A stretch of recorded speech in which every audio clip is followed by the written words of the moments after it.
Welcome to Community Cuts, live from Brooklyn, New York. We're at Salon Leahing, located at 732 Washington Ave, between Prospect Place and Park Place. Please enjoy the show. It's all about Brooklyn and Brooklyn vibes.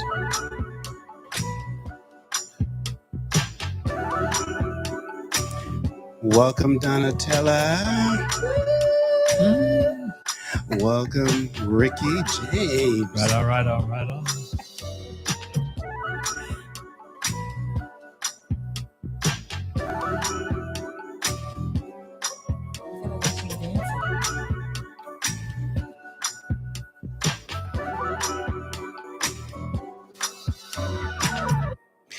Let's get it on.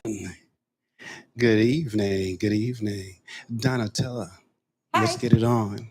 All right. That sounds like an invitation. Are you getting it on too, Rick? I'm waiting for him to ask me. Ricky, let's get it on. Community Peace, Cuts. brother. Okay, there you go. So, Donnatella, hit it off for us. We talked about the mayor, Eric Adams. Talk to us about that. Well, I think we need a little more intro besides we're talking about the mayor, Eric Adams, right? Because I'm not really talking about him, but we're talking about the event that occurred yesterday at City Hall where Ricky James stood me up on a date. I was looking for him all day long. And, you know, I cried earlier today because I vlogged the entire thing from walking out my door. For those of you who use social media and you're on Instagram, I'm MyHungryWorld, and Instagram has a third-party app called Edits. And right now, if you use Edits to create your content, it gives you a little boost. So I started from my home, walking down the sidewalk. I even rode the subway and talked to strangers. And I was running late, and I was so scared that you and the other person were already there, right? Yes. So when I got there, because initially they said, what time should we be there? It was 11:30. Do you remember? 11 o'clock. Oh, well, it was 11:30. They were going to open the doors. But I anticipated I would be there at 11 o'clock. And so for those of you who don't know, we're talking about City Hall. Now, I have been to Gracie Mansion a number of times, and it just dawned on me that I have never been inside City Hall. I've been inside many, many times. Someone's showing off, you guys. Really? The issue was, did you have my phone number? I did have your phone number. I was doing absolutely nothing at home that day. But I was hustling. I was a little intimidated by the process, right? Because having not been to City Hall before and knowing that we went through that top secret, receiving a text, talking to somebody powerful, putting our name in a list, submitting our information. I'm sorry about that. I could have made you avoid all that, and I would have done all the talking for you with the issue of who is it that we should be talking to. Again, I know Jamali Williams. I know Eric Adams. Yeah, he was there. I know half the crowd that was there by name, first name basis. But to me, at that time, I thought it was a financial issue. So I said, I don't want to sidestep myself and become a financial entity for the politics of Brooklyn or Manhattan. So I figured I'd stay home. Well, you know what was interesting, right? So I took the B train. Yeah. I started on the B line and I transferred to an R. Okay. And it was very easy because the R lets you out right West 4th Street.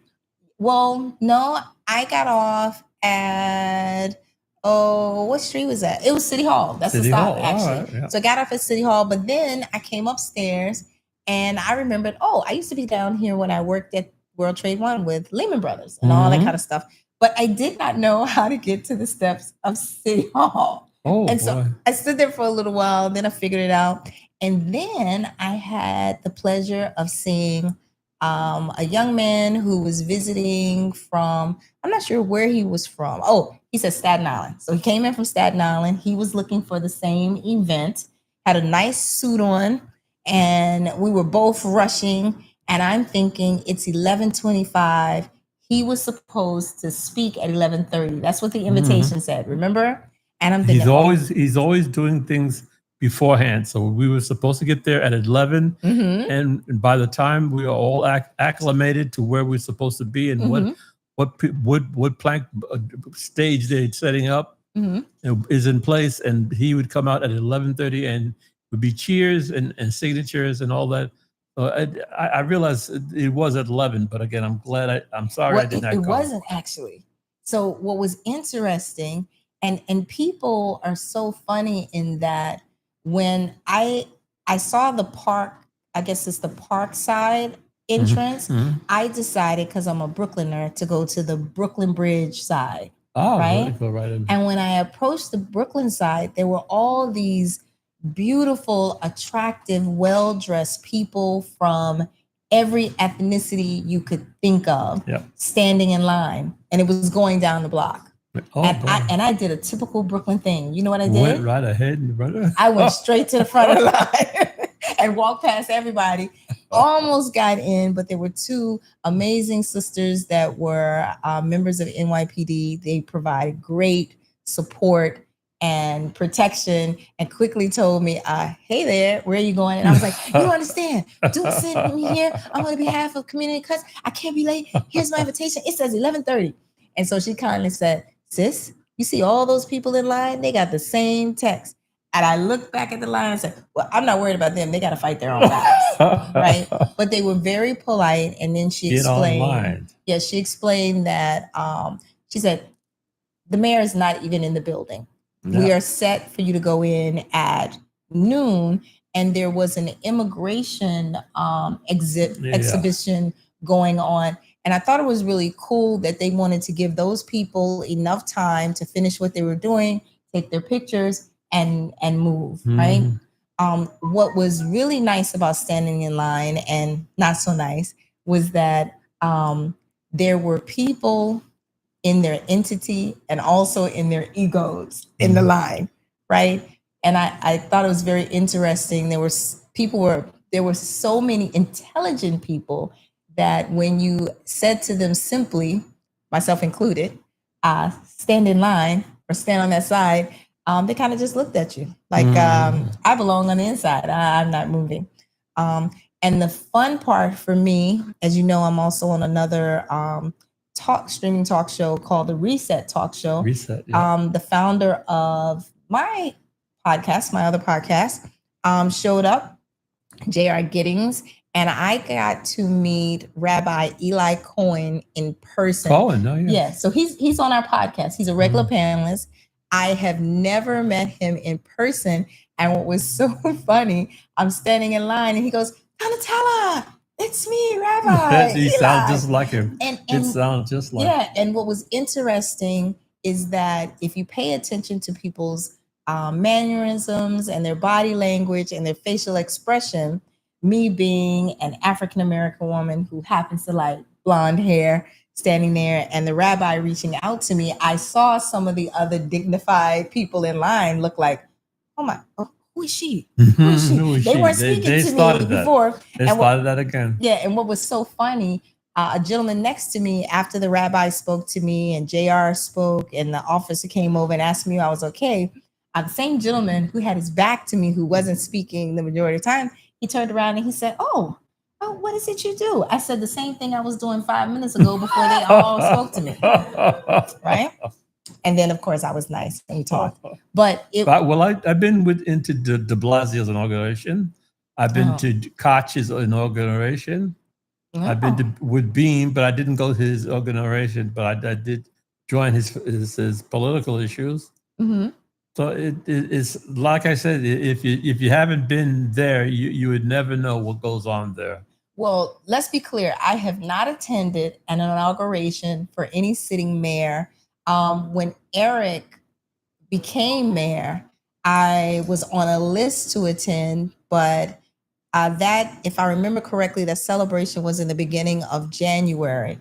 And I was in Florida with my family. I did attend a lot of other things that he's done, but I will say that while we were standing in line And we opted not to try to give you a clip to share during the YouTube, but there were a couple of hecklers that passed while we were in line. And, you know, some people immediately kind of got stunned and a little bit offended, but sometimes you have to look at the source of where the information is coming from. Yeah, and this gentleman like they used to say, where are you coming from, brother? Before you even speak, where are you coming from? Yeah, and some people you can look. And this gentleman stood about 6'2", 6'3", older. I'm not sure what nationality he was, but he kind of favored the new Democratic primary winner, Zoran.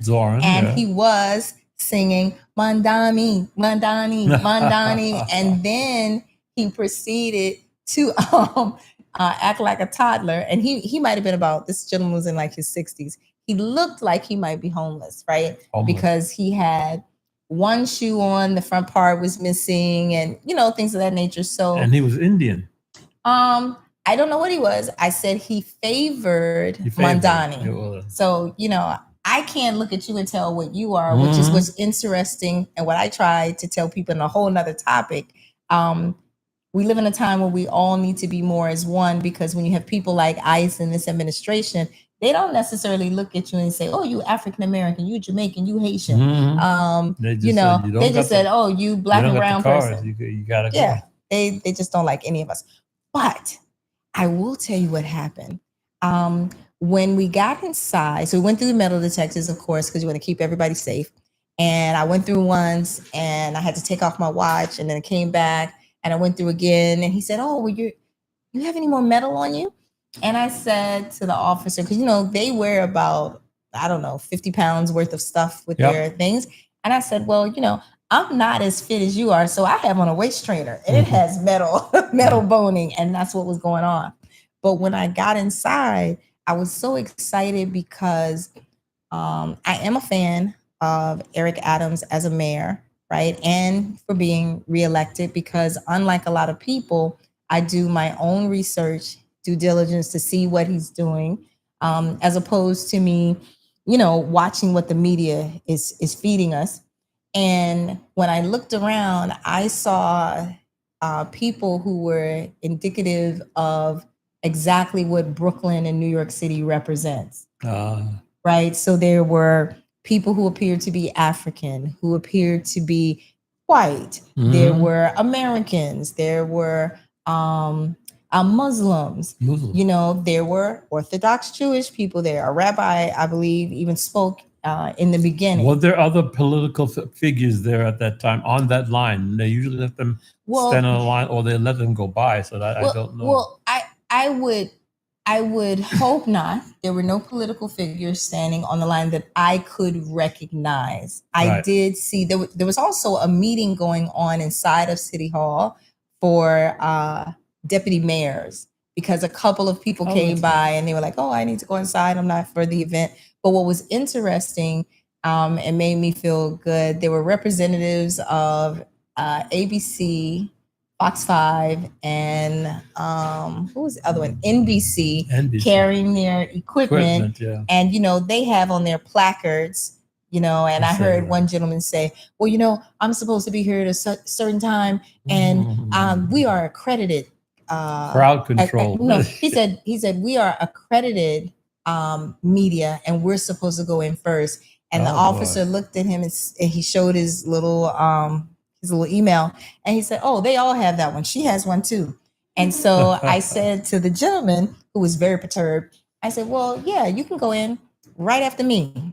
Right? So, you know, you can be polite and still let people know where they belong. But they did take 5 people in. And I was being a hypocrite because, as I said, I was straight to the front of the line. I did not get it. Well, I did not get in line. Adams is my alumni. When we went to the same school together. You did? I graduated before him. You did? And he was still in the school while I was taking another course in the school, and we passed each other. Okay. So when I was in school, he knew me, but when we was out of school, he was always passing me by and saying that he's going to graduate and he's going to graduate soon. Oh. So the conversation got smaller and smaller and smaller. Well, I think that's what happens in school, right? You might all start off in the class. As a matter of fact, I don't know if you're talking about college or high school. College. Mm-hmm. I remember when I went to college, they do that scary thing in orientation where they tell you, look to the left, look to the right. One of you is not going to be there next semester. or you start off being friends with people, and intellectually, that's where people grow. And I have to say, because I try to be really transparent, I have one of the most hardworking mothers on the planet. Mm-hmm. I have attended quite a few very good colleges, university. I went to Drexel as well, but I lack discipline. Right now, my mother half doesn't speak to me because I came to New York for one semester to model and to make a little money. And I got a really good job, and it just kept going, and I never went back to school. So my mother reminds me of that all the time, right? Mm-hmm. Mother's love. Yeah.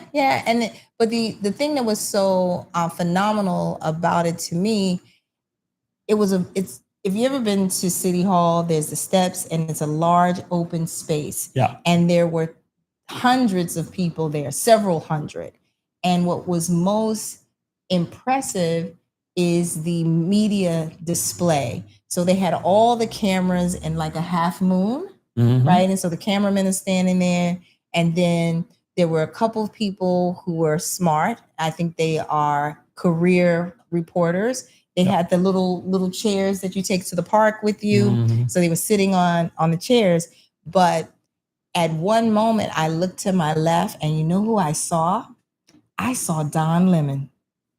I was so excited because for me, that's a big thing, especially having left CNN and being able to catapult his social media, keep people engaged, and be able to continue really without skipping a beat. Like there's a difference when you work for these big organizations, when you talk about pension and benefits and health insurance and things like that.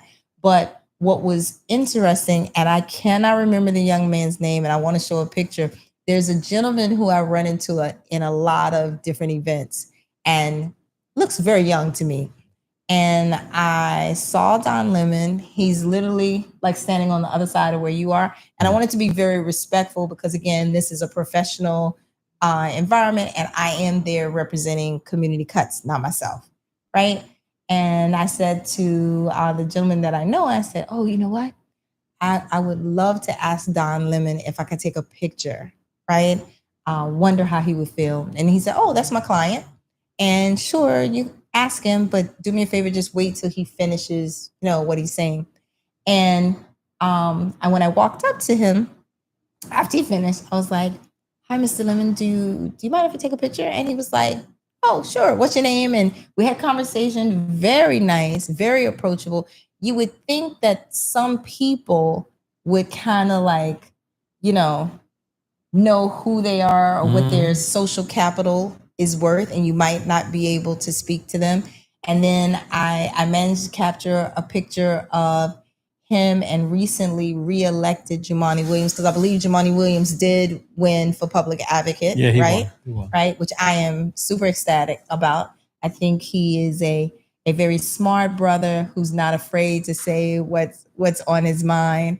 He is, during this campaign, I do believe, going to be one of those people who keeps reminding our Mayor Eric Adams of the things that he thinks he failed at, and holds him to the bar to say, this is what you need to be doing going forward, whether he supports him or not, right? And I normally, everywhere I see Jumaane, he always lets me have a picture. I did not get a chance to spin back to him because what I decided to do, I noticed people started sitting at the foot of the cameras because there were so many people you couldn't see. You're up on a platform? No. So it's the cement level. And then they took people who came in who were there to support Eric, because the theme, the chant, if you see any of the footage, is 4 more years, 4 more years, right? That's the chant. And so those people were strategically placed in a half moon in front, behind Eric.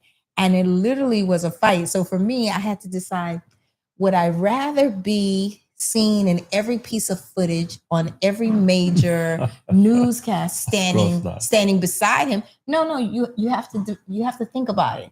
If I were there promoting my brand, right, promoting me as a person, I might have said, you know what, it would be advantageous for me to wear something with my brand on it because they weren't checking, and then to stand in the camera view, because that's how people equate your worth nowadays. It's not even so much what you do, it's who you're rubbing shoulders with. But because I was there for Community Cuts, I knew, hey, we need to capture images, and how better to capture images than to be in front, right? So I sat on the concrete. There were about, I think there must have been 10, 15 reporters all in the line, elbowing each other. Some of them were not that nice, right? Trying to get a spot, because all of those people are trying to keep their job. Everybody's looking for the right sound. Foreign newscasts, foreigners? Well, so that's interesting. Who is a foreigner in New York City? I can't tell. Were there people who looked like they were from other countries with cameras? Yes, there were. That's pretty nice. But you know, I don't know. But if you see any of the footage, and actually if you go to Don Lemon's Instagram page, Community Cuts, if you see how we're sitting, there might have been 3 people right here, and Don Lemon was standing right here. And he was so humble, because when people were standing in front of him, you know, he didn't try to say, oh, I'm Don Lemon, let me in the front, right? He literally— You know who's like that? Ernie Anastas. When he used to go to these events back in the days, for people like me and the staff here, and Ernie Anastas would be the first person that you would recognize and see in an interview. You would say, "Isn't that Ernie Anastas?" And he wouldn't jump. He would just turn his head slightly and turn it back. Oh no. Well, you know, and I think it depends. Today's world, I think everybody is conscious to the cameras around us. It takes one inappropriate behavior to get you canceled. There you go. You know, worldwide. Yeah. But I have to say, as an African-American woman watching a man of color come out in his very nicely pressed suit, looking extremely professional, and the way that he was able to respond, there were, I think, 3 or 4 hecklers, and it was all very strategic, right? So there were a bunch of people. We opened in prayer, and I think the prayer part and referencing to God, which is interesting, coming from Eric on constituents in New York City, sometimes is a hit or miss. I see people saying, oh, he's comparing himself to God. And I'm like, no, he's letting you know he's godly, God-fearing. He's never said, I am Jesus. He might say, like Jesus, or like God, he was persecuted, or, you know, whatever, right? And goodness knows that Orange Man in the White House talks about God a lot as well, right? So, and that's something I think people are not used to saying. People don't give testimonies publicly anymore. A person is more inclined to tell you a drug that they did than to let you know that they get up and go to church or they pray in the morning. And that's kind of crazy. But when he came out, I want to say that it was organic. It was authentic. I did hear some little mumbling from some of the reporters when he would say certain things. I'm hoping that during this campaign, he is able to get out the sound bites that show what he's done. Because I get into arguments on social media all the time in the comments with people who are like, oh, he's a criminal. Oh, he sold us out for frequent flyer miles to Turkey. Because that was one of the allegations. Yeah. And I said to a person, I said, let's take a step back. A person who's over $240 billion of government funding is concerned about frequent flyer miles? No. like people are not using their own brain. But the event was empowering. For me, I realized that thanks to Community Cuts representing media, I realized that those people that I've grown up watching on TV behind the camera, they literally are the same size as I, right? They were sweating bullets in the sun, exactly the same way I was. But there were also some of them who were not as approachable or friendly. And one of the ladies there, people kept saying her name. She obviously was like the queen. It was kind of like she was the Oprah Winfrey in the group of people, because she was sitting in a chair. I recognized her face, but she was also very polite as well. Because when I first walked over, I said, I think I'm going to sit down in between these cameras. She was like, really? Go ahead, do whatever you want to do. But it was nice. Who was this young lady? I want to say her first Black, name white? was, so good point. I was the only woman of color sitting down. There was a beautiful young lady who also was a woman of color. I'm not sure what part of press she was. She was literally 2.5 times younger than I was. She was a much younger young lady standing. There were several pastors that I met and apostles who were there. There was a black rabbi who was there. But from the reporting people, I did not see a black male reporter other than Don Lemon. There could have been some there, walking around. And technically, I probably shouldn't have been where I was, right? But I'm like, hey, I got a media pass. I'm doing a media thing. And it was just a lot of photographers. That was really like the photographer section. And the people who were standing behind Eric were so excited to be there. It was really hot. So remember, most people got there at 11 or earlier and got in line. They didn't let us in until 12. There were a bunch of protesters.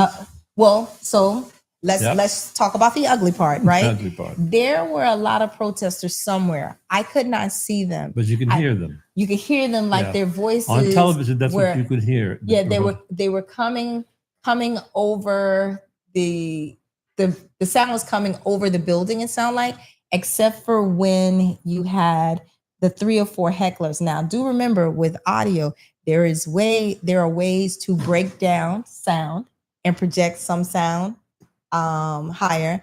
When the protesters that were right up on the scene behaved badly, it is the news. I will admit, it is the job of the media to capture that as well. I captured it. I don't think I'll be sharing it, because the first protester who was most aggressive and loud, and to me, I don't want to say scary, because they weren't really scary. It's too many. Violent? No, it wasn't. No, it wasn't violent, because it was a man of color, right? So again, I'm an African-American woman, and some things don't faze me. You look a certain way, you can scream at the top of your lungs. I'm not intimidated.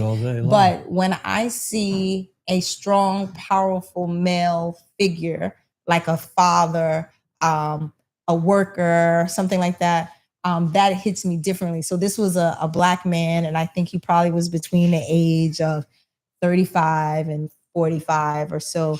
And it was the words that he uttered very loudly. He spoke with his outside voice, and they were using profanity.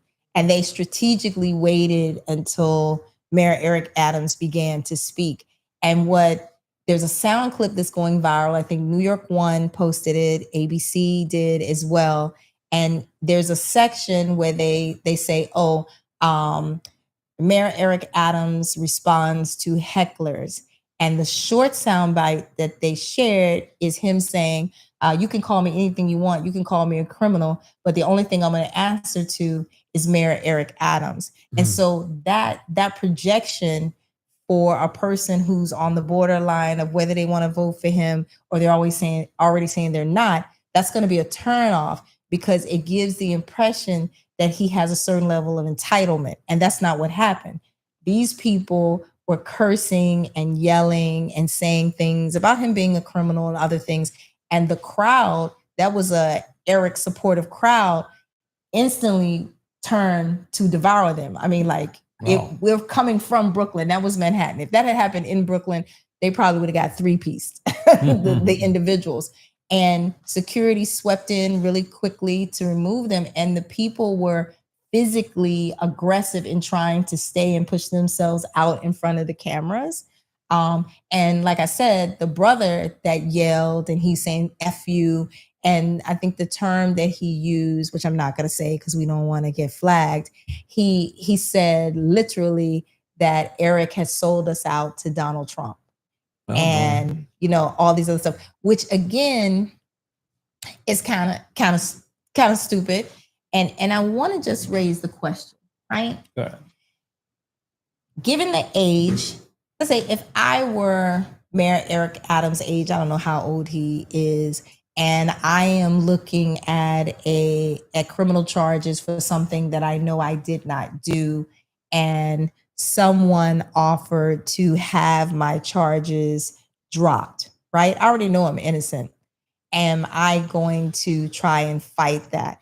I think anybody who says that they don't understand why he was acceptive of what is happening, and he's not saying, oh no, I should move forward and prove my innocence, is lying to themselves, is an idiot. I'm going to say that, because no one willingly goes to jail, not even criminals. All criminals talk, how, you know, they're down. Well, let me correct you. Back in the days, when you lived in Brooklyn, there's no place else for you to live but inside of a prison. There was no resting place to lay their head. They go to their family home.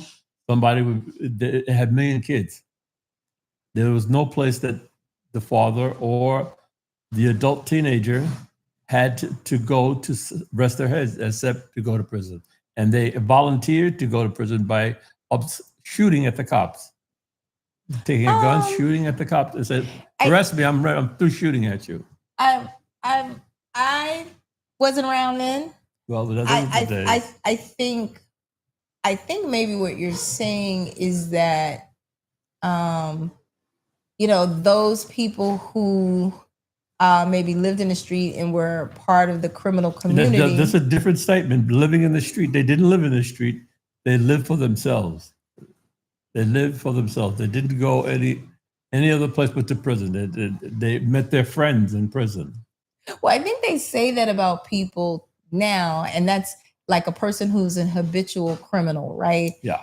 But I think there's two reasons that happens. Career criminals. Well, I think a lot of people are career criminals for multiple reasons. So another thing that I've done over the years is help people have felonies removed from their records, right? So the way I see the world, if you commit a crime and you do time, especially if you get a felony, there were rules and guidelines in place that keep you from being able to receive proper housing and proper employment. So if you happen to have been incarcerated with the Rockefeller thing, what was it? If you were given double-digit years, right, and you go to jail and you didn't take advantage of the education, which, you know, this administration and others have tried to remove the ability for criminals to become educated in jail, saying that they use that education to tie their cases up in court, which is due process and their right. When you release that person back into the world with no place to live, no money, and no education, you're setting them up for failure, right? Which is why you have all these funding programs. Remember the mafia, the people that are in the mafia, they purposely put themselves in jail to disrupt, to create a fight that the mafia can use to capture. Well, if you're familiar with them, I might be speaking. Not so much. I'm not familiar with the mafia, but I have dated a few criminals in my lifetime. a world of subjects to begin with. I mean, they do have an intricate life. I don't like to deal with them. They told me to keep my nose clean.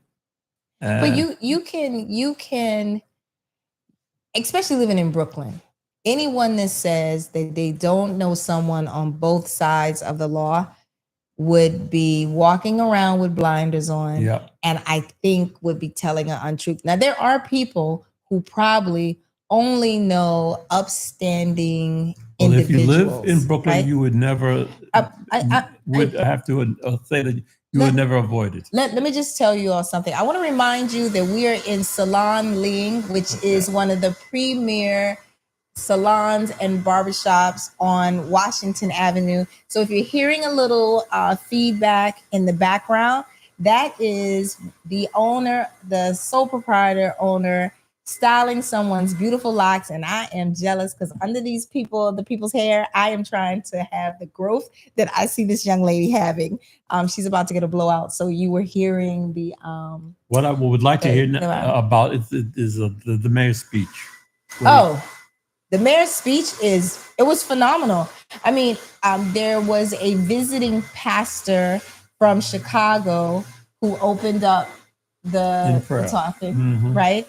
And she spoke about how Mayor Eric Adams went to Chicago using some of the techniques and skills and strategies being implemented here, being implemented there in Chicago. And she spoke about the direct positive impact that it has had on crime in Chicago. I think the crime is considerably lower.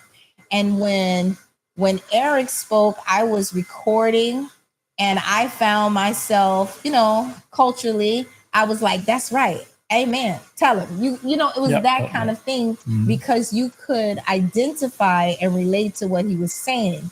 And so, especially when he talked about the candidates who have spent most of their time not campaigning, reaching out to the different demographics, saying what he can do for them or what she can do for them. They spend most of their time trying to downplay our current mayor because that's really who you have to beat, right? You have to win over people and then you have to beat the person who's in the office. Because one thing that he said, what I found was interesting, you have one candidate who's running from his record, and that is Cuomo. And you have another candidate who's running who doesn't have a record. So it's very easy to be a fresh breath of air and say, I can do A through Z. There's nothing to measure it against, right? And when the media, in my humble opinion, is not intentionally broadcasting and showing the positive aspects of what has happened under this administration, it makes it very, very easy. Yes. Right. So his speech was great. Lots of sound bites. You guys will hear some on a future upload on Community Cuts. And Community Cuts is going to be launching their Instagram contact as well. So you can get little sound bites of different things that they've done. But it was a great experience. It was so exciting. I stayed there the entire time, sweating bullets. My iPhones were saying that they were overheating, shutting down. And that's how I lost a lot of my content.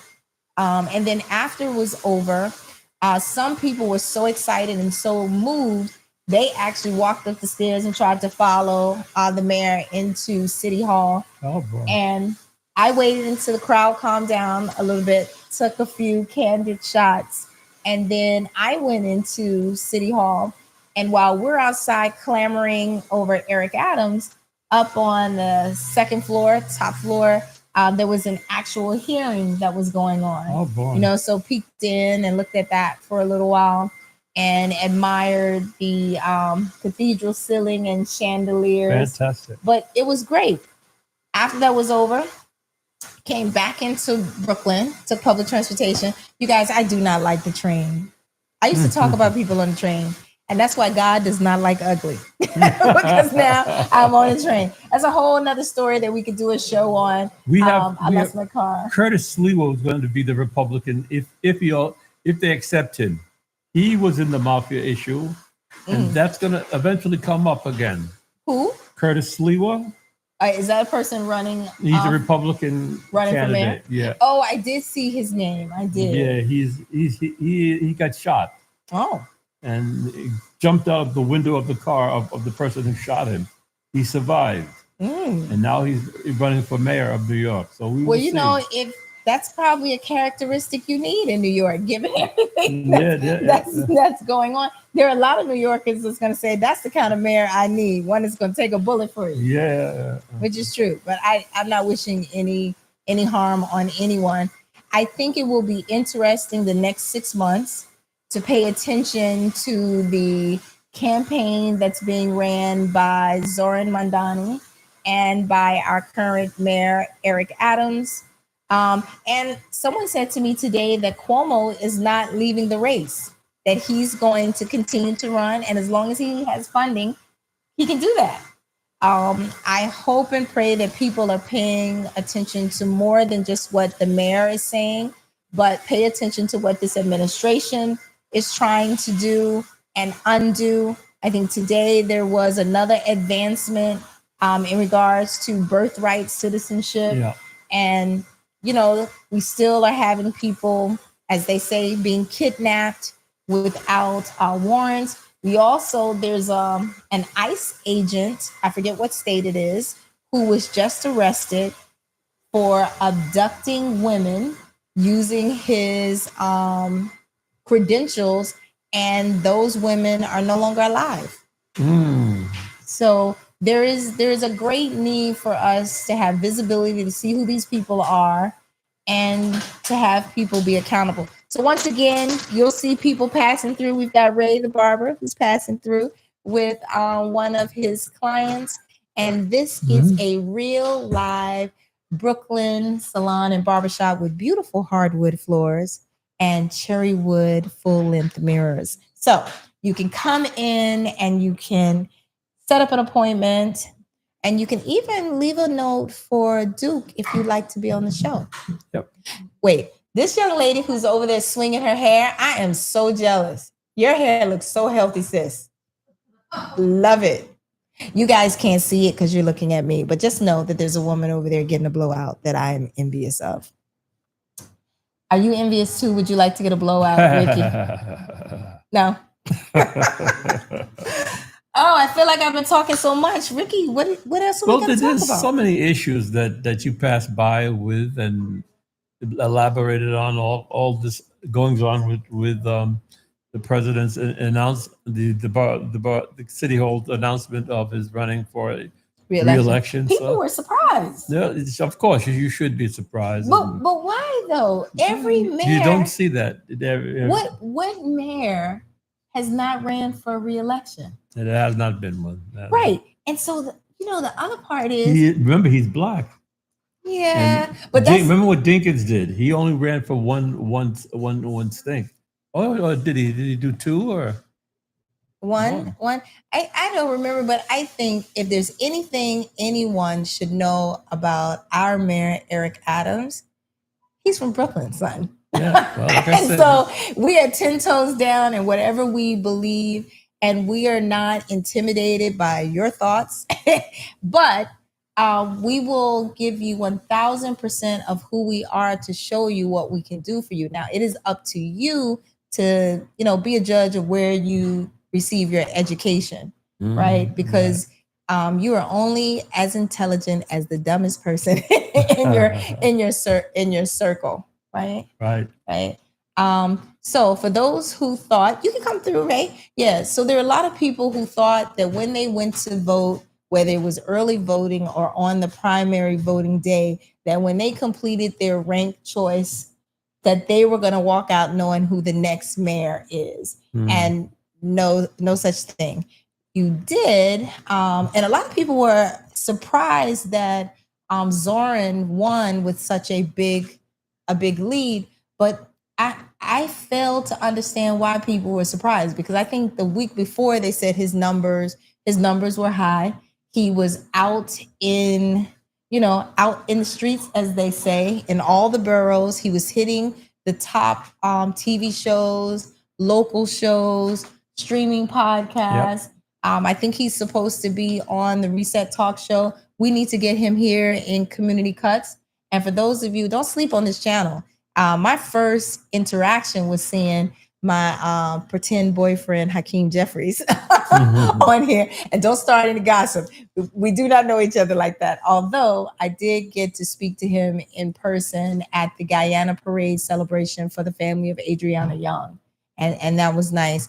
But I think we're in for a really interesting campaign the next 6 months. is, do or die, like from Bed-Stuy. So, let's see. And those of you who are streaming and watching, jump in the comments.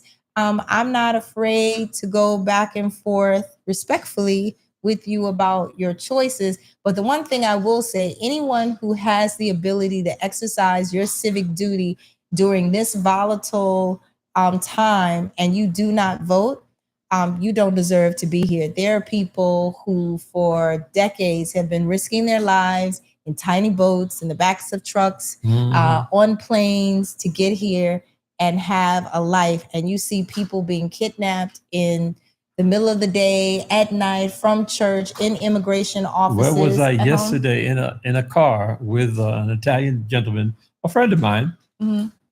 Years and years we've been friends. We talked about sports and everything. And it got to the point where we were speaking about kidnapping high school kids. No. And I brought up the fact that when I was in high school, the first thing that came to my mind is how come they don't kidnap me? I mean, in the middle of Fort Hamilton, in Bay Ridge, where there's a billion people that are not my color. So this is an interesting story. Well, you know that you bring that up. I know everyone viewing thinks I'm in my 20s, but dare I say I'm not. When I was a child, one of the most horrific stories, because I'm from the South, was the Atlanta childhood murders. I don't know if anyone remembers that. That's when they were kidnapping little Black and brown kids. Some of them they were tying to trees. And this is like a real thing. And sadly, there was a story I read online that I do believe is here I think it's actually in New York, where 13 young people, I don't know if it's girls or boys, have gone missing in the last couple of months, and no one is saying it's a serial situation. I don't know if it's here in New York. I'll update that in the comments to make sure we give you proper information. But I do know in New York, recently in the last couple of months, we've had a high amount of alleged suicides by men of color hanging themselves in trees with nooses upstate, right? And I think one of the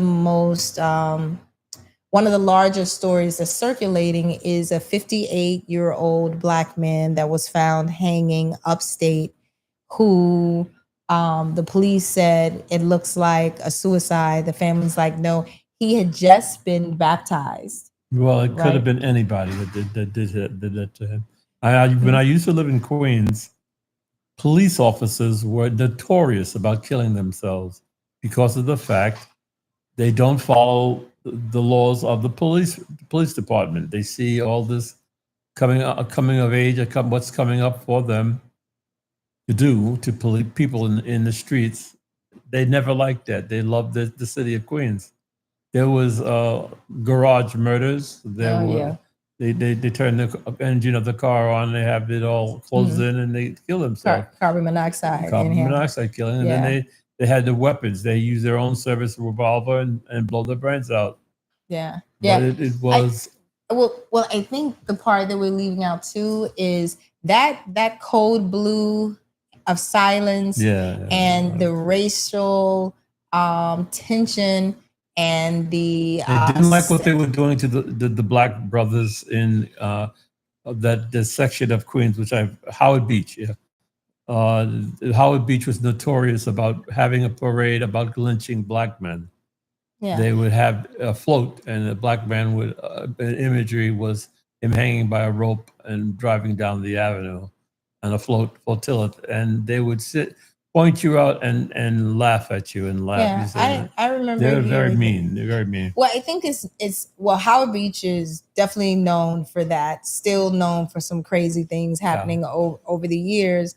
There is a blue jean line called Wrangler, and I found out recently that if you look at the embroidered sign logo, what Wrangler represents, and remember, these views that I'm sharing are the views and knowledge of myself, not necessarily community cuts.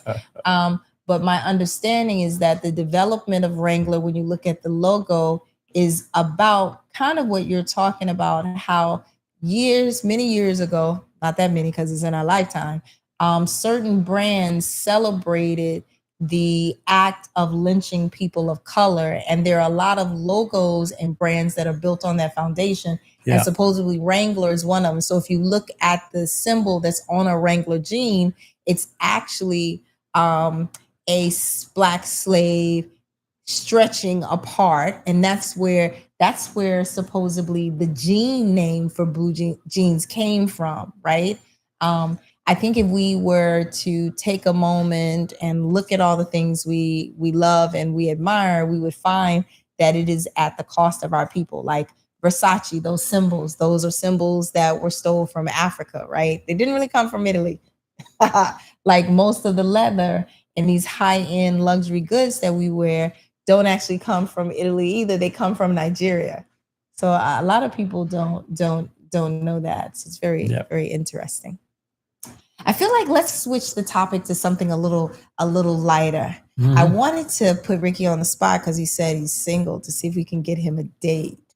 But I feel as though he might be shy. I have a lot of dates. I'm single, but I don't avoid. Well, I don't get asked out. And then I get bored very quickly because I'm a little superficial, right? In case you didn't notice.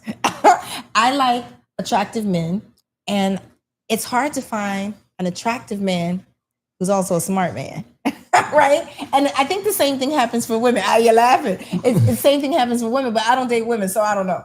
Wait, but just recently, you dated a man? No, I was walking down the street thinking about other things other than dating it.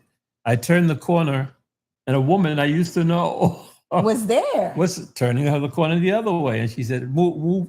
Oh, Ricky, you! Don't you talk about your girlfriends anymore, Ricky?" And so Ricky, were you that guy? No, I'm not that guy, Ricky. Wait, how tall are you, Ricky? 5'11". Really, you seem so much taller than that? No, only 5. I used to be 6 foot, but I got my knee injured and I lost an inch. Really? Yeah. You guys, I think Ricky's still 6 feet tall. In our hearts, we see you as a 6-footer. And that's the thing about men. Six footers, we allow you to do some stuff. Sometimes you don't really have to talk so much. Donnatella, thank you. But you know, at 5'11", you guys gotta have a conversation. And then you guys can't see Duke. Duke is one of those guys that back in the day, I'm sure his hair was kind of laid out. And that, as they say, that yellow skin, Duke is blushing, you guys. You can't see him on camera. And we know what kind of player Duke was. We're in the same bag now with Donnatella.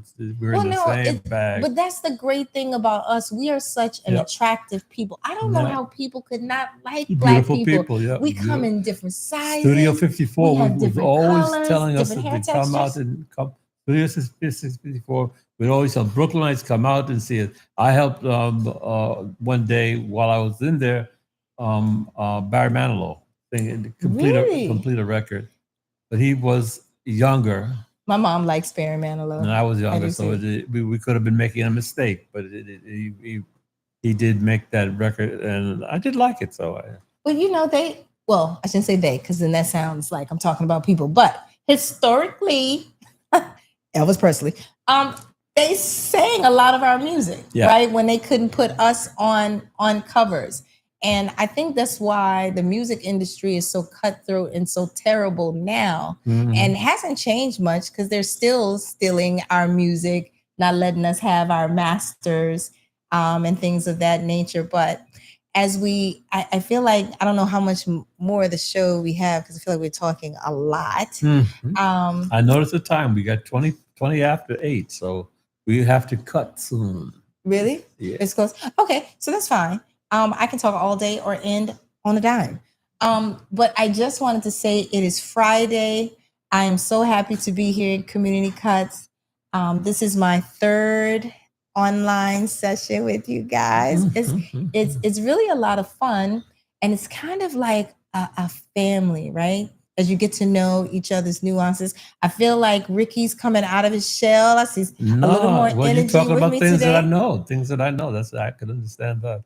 Well, next week we're going to I talk can a research little my bit. topic, which I did I speak want of. to talk about how difficult, not age restrictive, but next week I want to talk about how difficult it is for anybody to date in Brooklyn.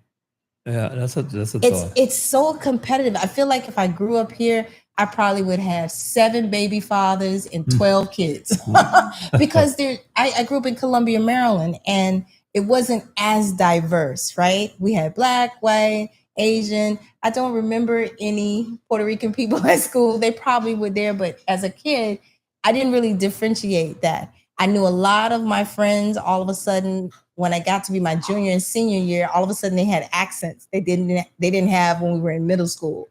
And I remember asking one of my friends who was Jamaican, and he said, "Oh, well, in middle school, my mom told me not to talk with my accent." And by then, years had advanced, kind of like here, when maybe you were growing up, there was more divide between African American, Haitian, Trinidadian. No, we knew where each other was. If we needed a Haitian today, we would just go straight to his house and get him. Yeah, that's the best part about Brooklyn. But I mean, now we're more blended, and I think that's the huge concern for this administration. At the rate that we are intermingling races, once you put one drop of brown in it, it's no longer anything else. And so I think that's what's scaring these people who think that their whiteness is disappearing, right? So how better, I think the person who worked on this whole 2025, Project 2025, he was quoted as saying if it was up to him, there would be 100 million people in the United States and they will all look like him. Because that is really the only way to keep the white race white. And then if you want to ensure that there are more white baby boys born, you have a strong opinion about abortion, right? Mm-hmm. Because if some of these babies are intermingling and coming out brown and Black, and you don't breed more white boys, you can't make more white kids, right? And Elon, I don't know if you're aware of this, some of those AI robotics now, they are being made to carry unborn children full term, right? So you can already, years ago, when I was single, when I was in college, I was looking for a way to make money. And one of the things you could do was donate eggs, and it was a lot of money. And then my mom was like, "Don't throw my grandchildren into a pastry dish." So I never did that, even though it would pay well. But you could fully right now, if I wanted to do IVF, there are sites you go to and I could say, "Oh, I would like my sperm to come from a 6 foot tall, Caucasian, redhead, blue eyes with education." That's what it says on paper. For all you know, it's the guy from the local clinic contributing, right? But that's big money. But if you think about the way they're changing the laws and they're saying these robots can do this and that, if they start manufacturing humans, and I think Elon has another chip that's supposed to go in your brain. And I heard about that. Yeah, and they want to but part of that chip is because prisons are overpopulated. Wouldn't it be interesting if this person gets sentenced 15 years for whatever crime?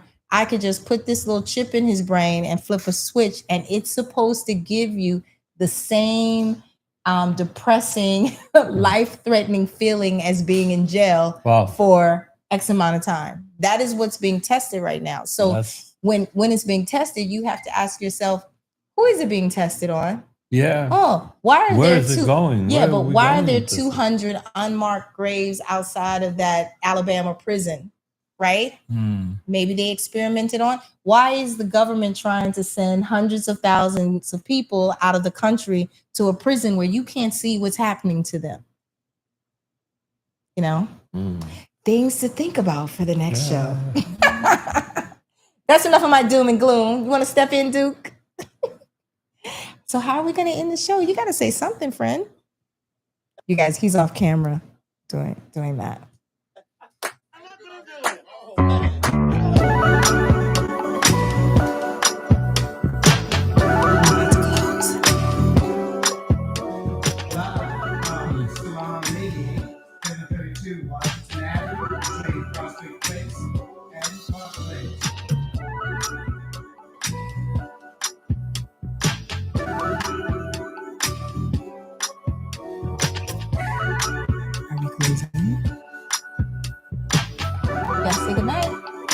Good night, family. Good night.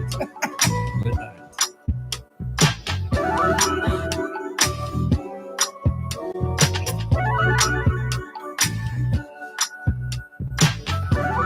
Still